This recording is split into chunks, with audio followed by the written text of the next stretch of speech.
Goeiedag, hier is ons derde en laaste video oor die inleiding tot breuke. In die video, nadat jy na hom gekyk het, moet jy met 'n snytjie brood kan verduidelik wat is 2/3 sonder om enigiets neer te skryf. So derdes beteken, ons vat die snytjie brood en ons deel hom in 3 ewe groot dele, wat dan om en by so sal lyk. Nou het ons die broodjie opgesny in 3 ewe groot dele. Elkeen van daai dele gaan ons nou 1/3 noem. So hierdie is 1/3, hierdie is 1/3 en hierdie is 1/3. Ons vat dus die snytjie brood, sny hom in 3 ewe groot dele. Een van die dele is 1/3, ander deel is 1/3 en die ander deel is 1/3. Saam is dit 3/3, wat saam 'n hele broodjie sal maak.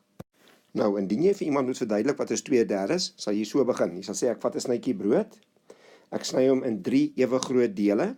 Een van die dele is 1/3, die ander deel is ook 1/3 en die ander deel is ook 1/3.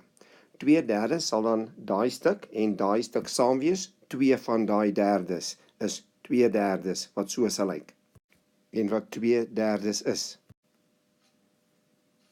Met die tyd kan kinders hulle eie woorde gebruik en so aan, maar ons moet bly, ons moet met 1 begin, om in 3 dele deel, en dan noem dat elkeen 1/3 is, en dit van daar af hanteer. Dui asseblief aan of jy gehou het, of nie gehou het van hierdie video nie, en teken gerus in op die kanaal.